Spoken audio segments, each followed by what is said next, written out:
everyone, and welcome to another edition of For the Health of It. I'm Lou Beccaria, and thanks very much for tuning in. We really appreciate it. Our show today is about something that's extremely important to all of us, and that's eye care. And with us to talk about this very important area is Dr. Ravi Patel, who is with the Moore Eye Institute here in the Phoenixville area. And he is a cornea, cataract, and reflective eye surgeon. So welcome to the show. Great to have you here, and thanks for taking time out from your practice, Doctor. Thank you, Lou, for having us. Well, we can share a little bit more about eye disease with the community here. Yeah. So first, before we get into that, tell us a little bit about your own background. How did you get into eye care? So, it's interesting how people sort of pick a medical specialty. I was fortunate enough to find a mentor that I had identified when I was in medical school. And it's actually an ophthalmologist locally in Delaware that I really enjoyed seeing his patients, seeing his practice, and just sort of the combination that you could take care of patients in such a way where they get instant gratification from things we do with surgery and yet form long-standing relationships with them. So I went to medical school at Jefferson, and then I did my residency training at the University of Pittsburgh, and then I went on to Miami at Bascom Palmer Eye Institute, where I did a fellowship in cornea and refractive surgery. I see. Are you originally from this greater Philadelphia area? I am. We had relocated to Delaware in the mid to late 1990s, and so I always saw myself as coming back here, even out of the Florida sun. Okay, good. Well, let's start off with talking about refractive surgery. Somewhat of a tongue twister, but what is refractive surgery? That's a great question. Patients come and ask us that all the time. Refractive surgery is any sort of eye surgery that decreases your dependence on wearing eyeglasses. Oh, okay. So for somebody young in their 20s or something, it could be something like laser vision correction, like LASIK or PRK. People that are a little bit older, we now have refractive cataract surgery, since we're now able to do cataract surgery and decrease our patients' dependence on eyeglasses. Okay. So even in that spectrum, there's so many different choices that we now can offer patients that we didn't even have 5 years ago. Can you explain to us about LASIK surgery? That's a relatively new term to the average layperson, I guess. Sure. So what does LASIK mean? Sure. So LASIK is an acronym which stands for Laser Assisted In Situ Keratomileusis. Wow. Big tongue twister for you there, but we won't. There's no test at the end of this, I hope. But LASIK itself is a laser refractive surgery where we take a cornea and reshape it using a laser. The cornea is the clear surface to the eye that you can touch. It's actually in the front of the colored part of the eye. It was FDA approved in the early to mid 1990s for treating people with nearsightedness and farsightedness.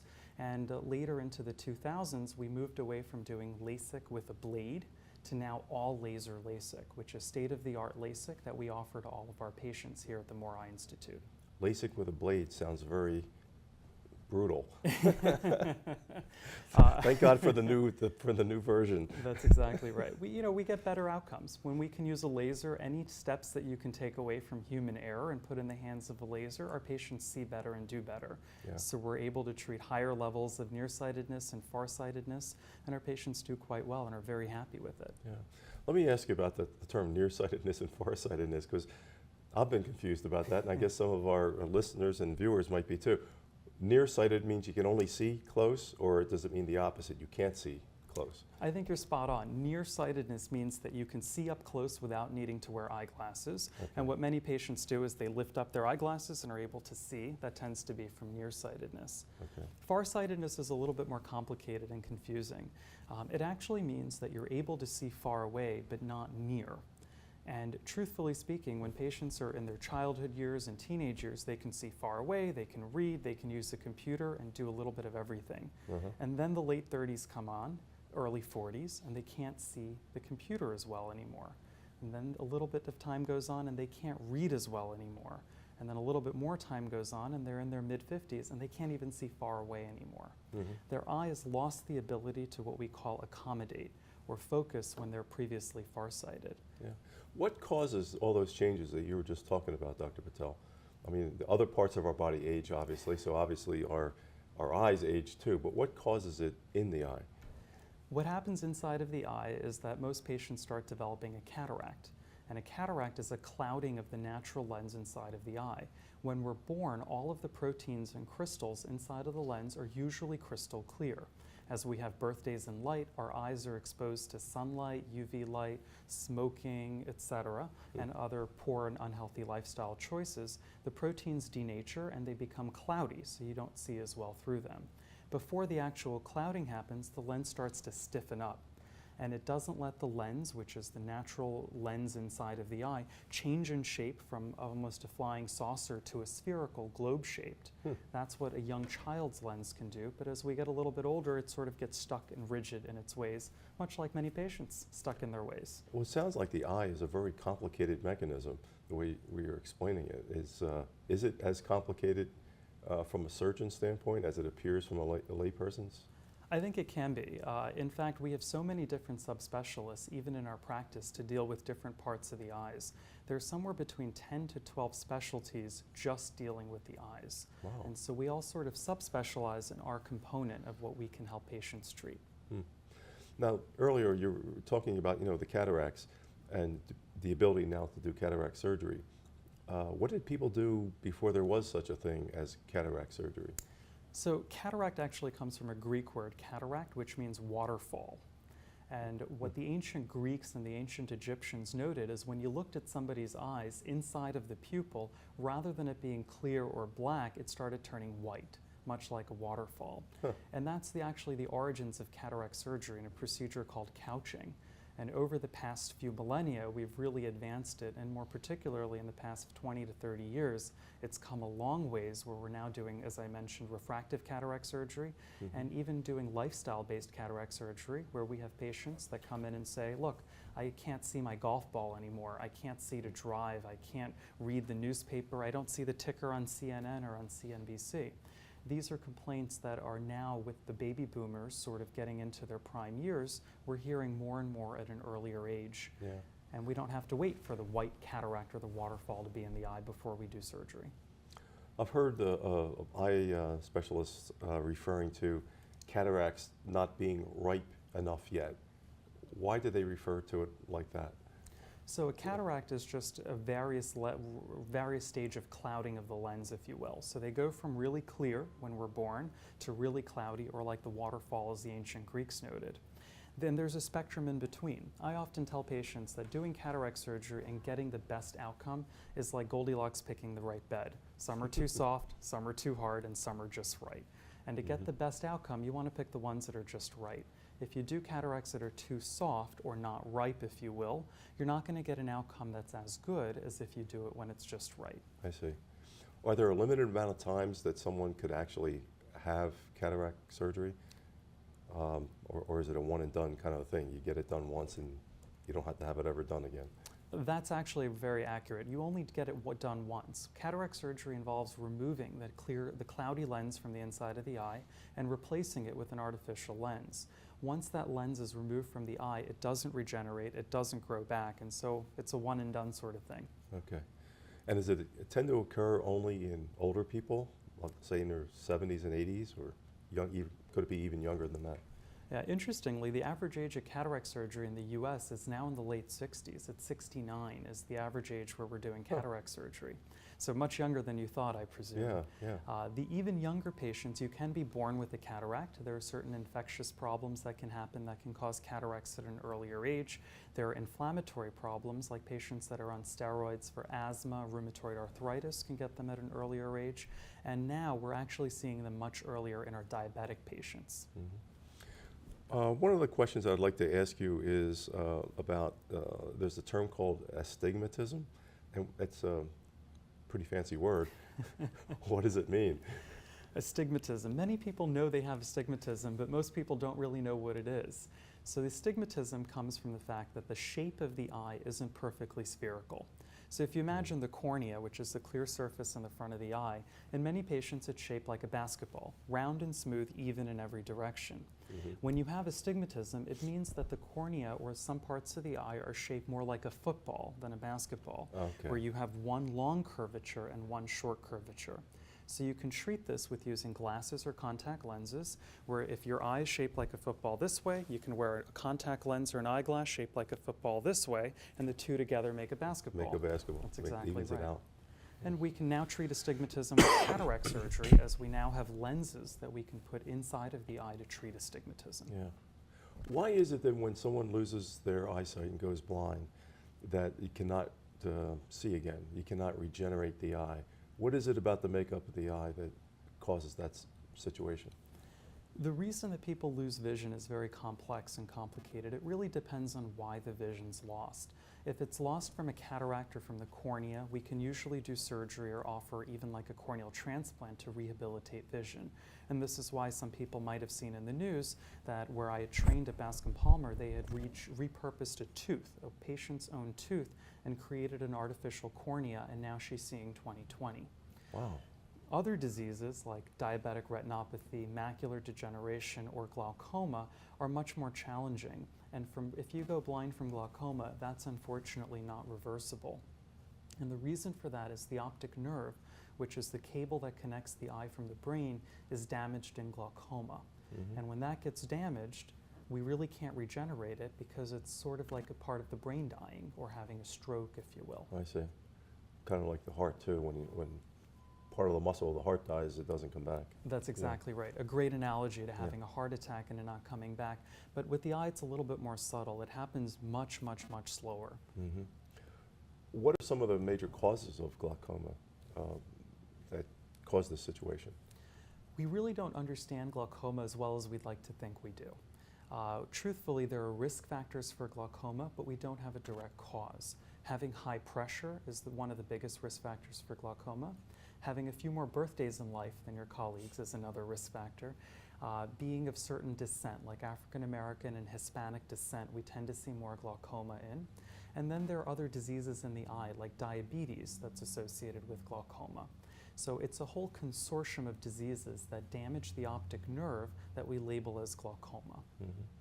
Going back to macular degeneration for a second, I've heard it described that it's like looking at a TV, but with the screen narrowed, and the peripheral vision is no longer there. Is that correct? I think that it's a little bit the opposite. That's very accurate for glaucoma. When you have glaucoma, you've seen the photos of where glaucoma blinds and Awareness Month during February, of where you can see right in the middle, but everything around the middle is blacked out and blinded, and that's from advanced glaucoma. Diabetic retinopathy tends to cause blurring of the vision because it can cause swelling in the retina or complete obscuration of the vision because it causes bleeding inside of the eye. Many patients have had their blood drawn, and as red as that is, you can't really see through it. So if you imagine if the eye gets filled with blood because of diabetic bleeding, you can't really see through it. I see. Wow. My guest is Dr. Ravi Patel, and we're talking about issues related to the eye, diseases of the eye.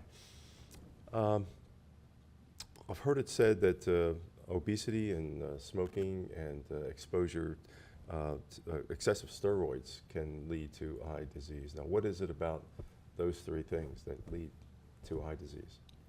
I think all three of them have one thing in common, is that they tend to generate free radicals, or these sort of molecules in the eye or even in the body that cause inflammation. Smoking is particularly linked to macular degeneration and progression of macular degeneration. We know that in patients who smoke, that's the only, we'll say modifiable is probably the best word, the only modifiable risk factor for macular degeneration. The other things you mentioned of obesity and using steroids, steroids is a medication-related problem, which is a little bit separate. When you use steroids, it can raise your blood sugar, it can raise your blood pressure, and it can cause cataracts and even glaucoma inside of the eye. But with regards to diet, when our diet isn't very healthy, which means it's not rich in green leafy vegetables, the essential carotenoids, omega-3 fatty acids, we tend to build up more of these inflammatory molecules inside of the body and in the eye, which cause various degenerations and problems. Wow. Okay, we're going to take a break right now, pay the bills. And so please stay with us. When we come back, we'll hear more from Dr. Patel on EyeCare. Thank you. Hi, welcome back to For the Health of It. I'm Lou Beccaria. For those of you who are just tuning in, we have the pleasure today of talking with Dr. Ravi Patel, who is a eye surgeon here connected with the Moore Eye Institute at Phoenixville Hospital here. So Dr. Patel, first let's start off with a little commercial announcement for the Moore Eye Institute. Tell us about the Institute and how it came to be located here at the hospital. Sure. So the Moore Eye Institute was founded in the mid-1990s by our chairman and Dr. Leonard Ginsberg, who is actually the chairman of ophthalmology here at Phoenixville Hospital. After we had sort of gotten ourselves established in Delaware County, Dr. Ginsberg was approached by the hospital to sort of starting the Moore Eye Institute here at Phoenixville Hospital. And so about 2.5 years ago, that dream came to fruition when he and the chairman, Steve Tallman, had met and reviewed the logistics and plans. And 2.5 years later, here we are. Good. And does the Moore Eye Institute specialize in any particular kind of eye care? We do. We're a multi-specialty sort of service with regards to eye care. Most of our patients are coming to us for disease treatment. And so by that virtue, we're a disease center. We do see patients we don't see very many patients for routine eye exams, annual checkups, if you will. Most of our patients tend to be referred in for various diseases like diabetes or cataracts or glaucoma. And so we have specialists that have specialized in all of those areas. Okay. One of the things, referring back to our previous conversation about macular degeneration, we didn't really talk a whole lot about the treatment of it. Can you tell us about that? Sure. Macular degeneration, there's two flavors of macular degeneration. There's dry and there's wet. The dry is the most common type, which affects 90% of patients who have macular degeneration.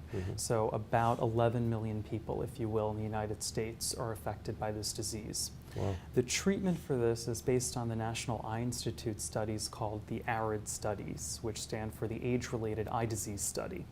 The most recent update just actually happened earlier this year, so it's sort of hot off the press.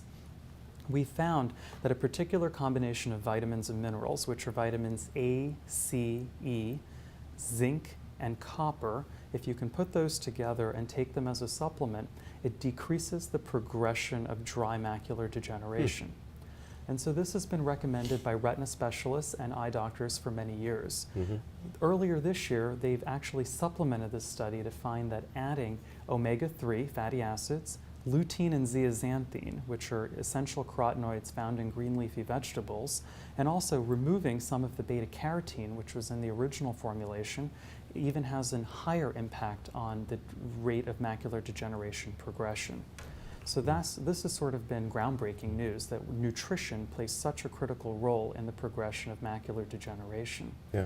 With regards to the wet type of macular, about 10 years ago, there really wasn't a good treatment for wet macular. We tried lasers and surgeries and all sorts of things, but it really wasn't that successful. What are the characteristics of wet macular degeneration? So wet macular is labeled wet because it involves bleeding or leakage of fluid from blood vessels inside of the eye. Okay. Most macular degeneration starts off as dry, and then at some point in sensitive patients, it converts to the wet type of macular degeneration. That's a sentinel event that we want patients to pick up on. So another part of the treatment of dry macular is we give patients these checkerboard grids to look at. It's called an Amsler grid. It literally is just a small checkerboard grid, and we ask patients to self-test in the morning when they wake up or in the evening when they go to bed. And they're to look at this checkerboard grid and to make sure that there's no spots of the grid that are missing or blotchy and no lines that are wavy, that all the lines are completely vertical and completely horizontal. This is to catch wet macular degeneration. Our body, in response to any sort of degeneration, will grow blood vessels to try to repair it. Okay. Unfortunately, these blood vessels are more fragile and not really strong, so they can break and bleed, and they're incompetent, so they'll leak fluid inside of the retina. Okay. So we now have therapies of injecting medication inside of the retina or inside of the eye directly to dry up or regress these dangerous blood vessels that have been formed inside of the eye. Now, before you do that, I Sure. mean, do you numb the eye in some way? This sounds very painful. Oh, that's a great question. That's probably the biggest fear of getting treatment for wet macular degeneration. Yeah. We have lots of diagnostic testing that we need to do first that involve a dye test where we inject a vegetable dye into the vein to take photos of it to find these abnormal blood vessels. We can take light-based laser photos of the eye to see exactly where those leaky blood vessels are. The treatment itself is actually much simpler than it sounds. It takes probably about 10 to 20 minutes in the office to do. The first thing is your eye gets extremely numb with a cocktail of numbing drops and numbing gels and potions and lotions, if you will, of numbing medication. We then sterilize the eye with a betadine solution, which is cold and wet, to sort of make sure that there's no infection or bacteria on the surface of your eye. Okay. Fortunately, you don't see the needle coming towards you. We ask you to look into a different direction, and it really does sound a lot worse than it is. Most patients will tell you that they feel a little bit of pressure at the time of the injection, but by the time they've made it home, they're completely unaware that anything has happened to their eye. Wow. Okay. Now, one thing I've been dying to ask you is about color blindness. Okay, what is color blindness? Why does it occur? And is it something that's hereditary? So there's two types of color blindness. One is hereditary or congenital, and that's what affects about 8% of boys in the country. It's called red-green color blindness. Boys more than girls? Boys, that's exactly right. That's interesting. It's actually genetically linked to the X chromosome. And so girls have 2 X chromosomes, so fortunately they tend not to be colorblind. Okay. And boys who only get 1 X chromosome, there's a higher rate of them being colorblind. And so it's about 8% in the US. And that's a congenital type of red-green color blindness. Often this is why women like picking out clothes for their husbands, because they can't match their socks to their pants or their shirts and their ties, and that's why they have wives to do it for them. But there's a acquired form of color blindness as well. Patients that have certain optic nerve diseases like optic neuritis, which can be a sign of multiple sclerosis, other problems inside of the optic nerve like a meningioma, which is a swelling on the side of the optic nerve. Anything that compromises the optic nerve can cause decreased contrast or color vision, if you will. I see. And so those are more dangerous findings. So anybody that's noticed an acute loss of color vision should seek emergency care to be evaluated. Now, in color blindness, is it that people just see black and white? Or can there be a situation where instead of seeing something that's blue, they'll see it purple or they'll see it green? And later, can it change to that thing that's really blue? They now see it as red. Does that happen? So I don't think there's much shifting that happens in terms of color vision loss. Once you're colorblind, the way that you perceive a color is the way that you'll always perceive the color. Right. In terms of red-green color blindness, which is the most common, patients confuse anything in those spectrums. So it's hard to see colors like purple and blue, which are combinations of colors, and they'll sort of see them in shades of brown, is sort of what patients have described to me. They know that your sweater is blue and that my tie is pink because from the day that they were born, when somebody holds up your sweater, Mom has said this is blue, and so little Johnny memorizes this color is blue. So acquired color blindness is a little bit different. That's a lot harder, where patients will literally not know what color it is because they've never seen it before. Now, in either the hereditary or the acquired, is it reversible? Can somebody, say, be born with color blindness and then all of a sudden they don't have it? Yeah, there's a lot of work being done for congenital forms of color blindness that are linked with retinal diseases. There are patients that are born without any pigment inside of their eye in a disease called albinism, and they also have difficulty with color and color perception. There really isn't much that we can do for congenital color blindness, but when you've acquired color blindness from something like optic neuritis, as the swelling around the optic nerve goes away, the color vision should return. I see. Let's shift gears for a little bit. Earlier in the show, you were talking about the subspecialties. Yes. About 10 of them, I think you said.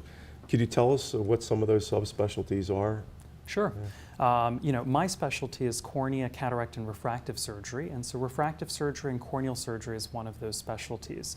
Glaucoma, or glaucoma specialists who deal with glaucoma. There are retina specialists.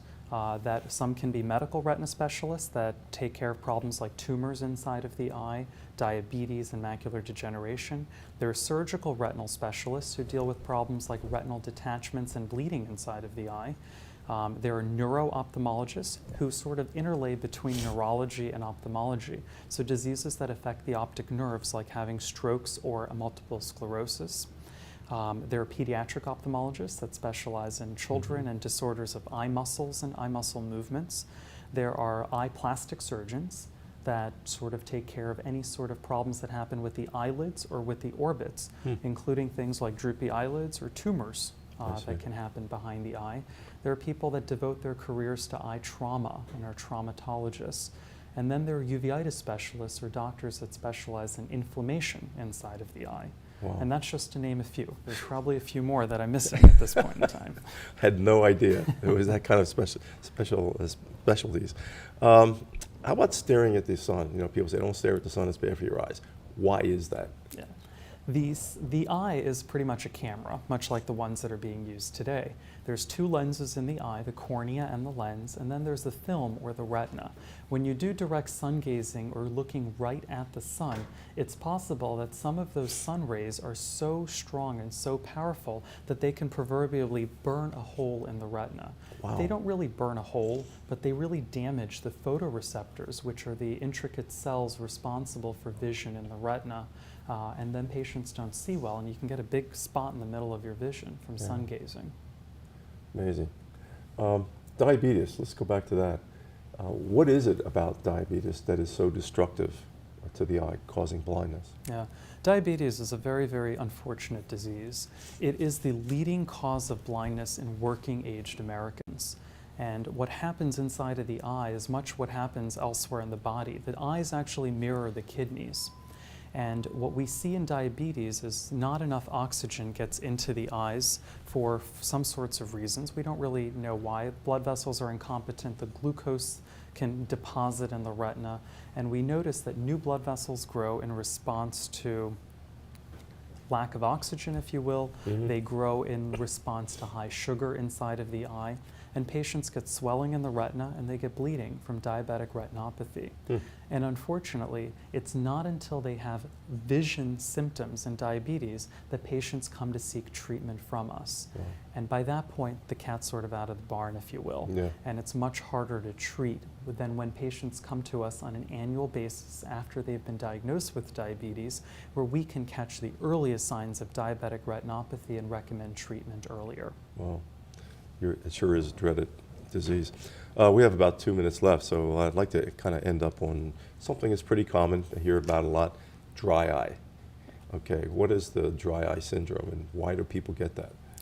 So dry eye syndrome is something that is probably the most common disease that we see in ophthalmology, that and blepharitis. Blepharitis is swelling of the eyelids and oil deposits that can sort of get clogged up in the pores of the eyelids. When the eye gets dry, it inhibits clear vision. Patients will say, I blink and I have to keep blinking to see better. They see fluctuating vision, better vision in the morning, worse in the afternoon. And part of this is also linked to what you call the computer vision syndrome, of when patients are staring at a computer screen or staring at a book, they forget to blink. We're not drinking as much water anymore. We're drinking a lot more caffeinated and carbonated beverages, and these work as diuretics. So they dry your body out and make you urinate more, but they also dry out your eyes. As we get older, hormones change. We have environmental factors like the heat in the car blowing right out your eyes. It's a very complex disease with a lot of different issues related to it.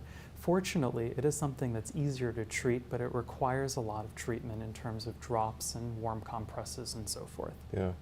What causes people to flick their eyes a lot? And I've actually seen somebody who's on television a lot do that, where they're constantly flicking their eyelids. Yeah. What causes that? Is it a particular kind of a disease? It is, and it's actually related to what we just talked about of dry eyes. Blepharospasm is flickering of the eyelids. Okay. And the most common reason that patients have both eyes have flickering eyelids is because of dryness. Okay. When the eyes have dried out, and many people on television are staring or reading a teleprompter, have big bright lights being shined at their eyes, they're more susceptible to having something like that happen. And we can use things like Botox to treat this sort of a problem, and it can be very gratifying to the patient. How about that? Yeah. Interesting. Okay, we're going to have to kind of sign off right now. How about giving the phone number of More Eye Institute if anybody really could use your services? Sure. So our phone number is pretty easy. Here at Phoenixville Hospital, it's 610-422-5000 is the best phone number to call to schedule an appointment. Great. Well, it's been fascinating, Doctor, talking with you. I learned a lot. Thank you. And you covered a lot of territory in 30 Thank you. minutes. So thanks very much. Thank you very much for having us. Sure. And thank you for tuning in. It's been our pleasure to bring you this show, very interesting show, an important show on eye care with Dr. Ravi Patel from the More Eye Institute here at the Phoenixville Hospital. I'd like to thank our TV team who put the show on the air for us today. Our show was directed by Mike Miller, and we received technical assistance from Ben Warner. I'm Lou Beccaria. It's really been a pleasure to be with you folks. And remember, if you're healthy, you're wealthy. I'll see you next time.